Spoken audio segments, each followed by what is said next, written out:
So I watched the original Star Wars trilogy for the very first time. Definitely it was interesting to finally find out what all the hype was about and why this series has so much love and history behind it. It's definitely molded an entire generation and pushed forth a great love for sci-fi and space in that generation. So I went in completely blind, and I chose to watch Star Wars in terms of its release order, not by the actual numbering that was added later on.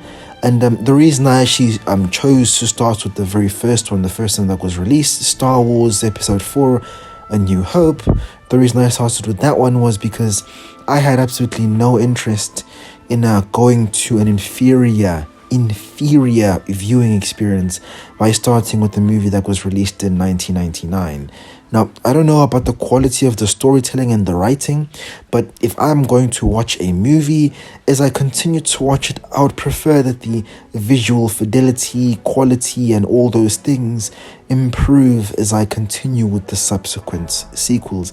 I knew that if I started off with the one released in 1999, if I had started with the prequels, and then I eventually went back, I definitely would not have been satisfied with the experience, as I would have been frustrated as the quality just went down. Because of course, bro, it's a product of the time.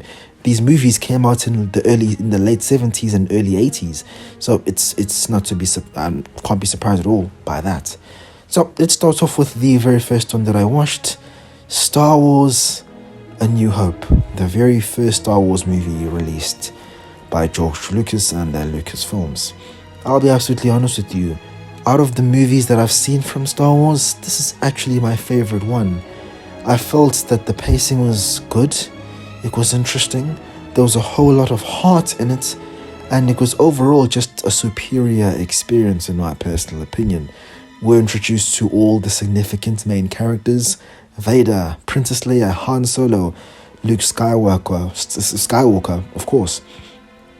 What honestly surprises me is how these guys are able to get such a huge budget for these movies, for them to bring forth such an ambitious project to a studio to be able to produce this movie. And honestly, from considering the way that it was produced, if you don't keep the story going, it is gonna kind of be a bit disappointing. For them to get a go-ahead to create such an ambitious project is definitely commendable and surprising, to be honest, especially considering the time of release. So I definitely was satisfied with the movie. It was interesting. The introduction of Luke Skywalker, where he comes from, the characters are very authentic. And this is what I have to give big respect to George Lucas. He was able to create a very interesting and compelling world that feels genuinely authentic. It feels real.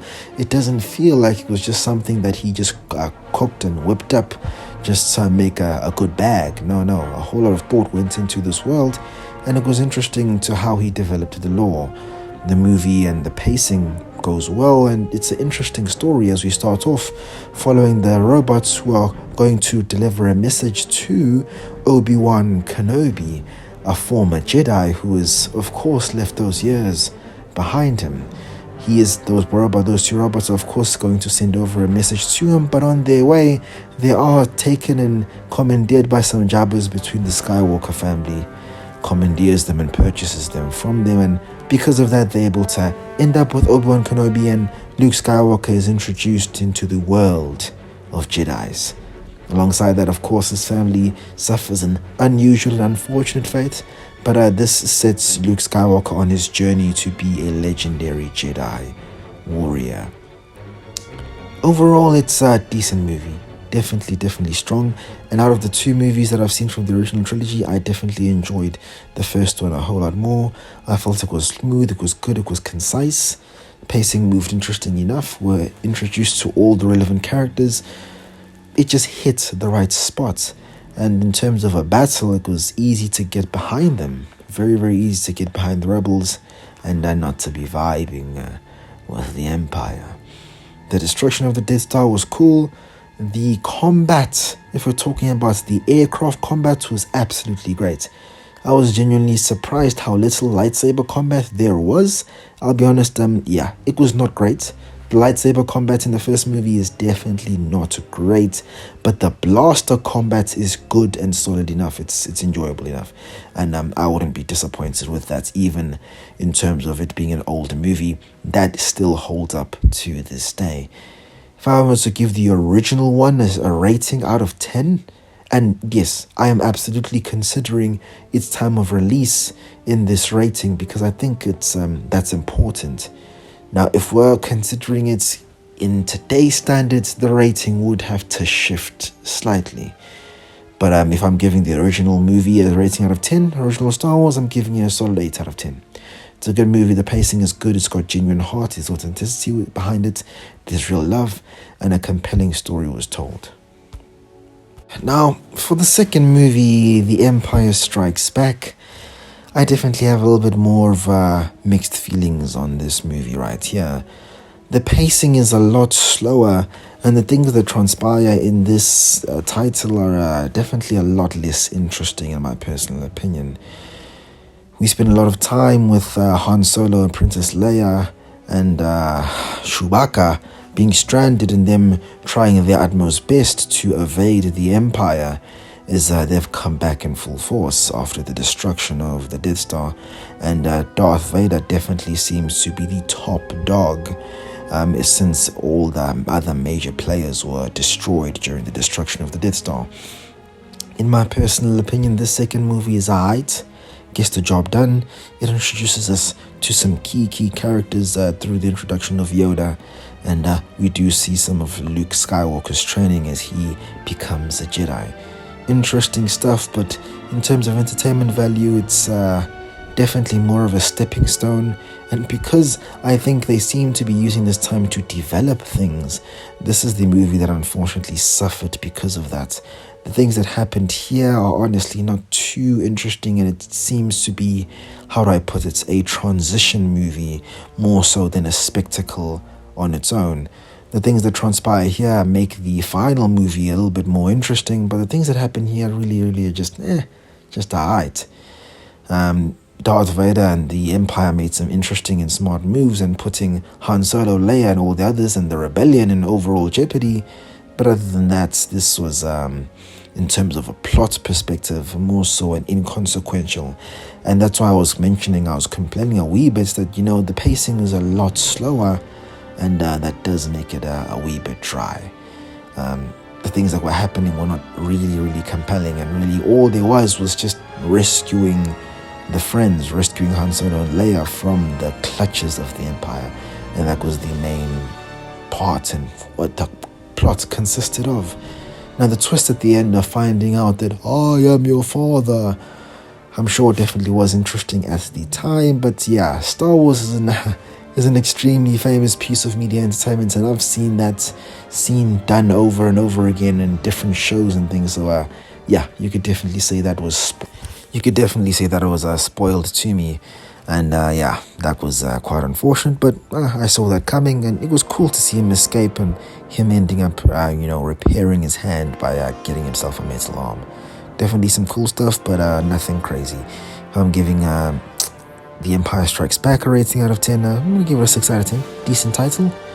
And yeah, I think after the culmination of all these movies, I was beginning to understand what the hype was all about. I'm definitely interested to see what the prequel trilogy has in store for me. Now, for the final movie, Return of the Jedi, Luke Skywalker has returned, and he is now a fully fledged Jedi Knight. And it seems by the end of the entire movie that he's one of the strongest and most powerful Jedi out there. What jarred me the most, I'd say, about this movie was the way in which Vader was handled. There are two particular things that I found a little bit odd. Firstly, it's made very clear to us that Vader is not in charge, and he is clearly not the top dog calling the shots. While this may have been mentioned at times throughout the show or throughout the movies, it was not inherently clear that the Emperor was in complete control, and that Vader was under the clutches of Palpatine, the Empire's Emperor. Interesting stuff, and his introduction is definitely prominent, but it just was a bit odd that we had never seen him throughout the entire trilogy, and the only time we're really even hearing about him substantially is over here in the final movie. Secondly, what I found odd as well is that, I don't know, but Vader seems to have gone through a personality change that we didn't necessarily foresee coming, or got not necessary developments to see happen. By the time Luke Skywalker is captured by his father Darth Vader, it definitely seems to be a plausible option that Vader will turn over to the good side. There's moments of hesitation in his speech, and when he's talking to Luke, you can definitely feel that Vader is no longer so sure about completely serving the Emperor and being completely devoted to the dark side of the Force. I just found that personally quite odd, particularly considering his actions throughout the previous two movies. He's been quite ruthless and not someone who seems to waver under any circumstances.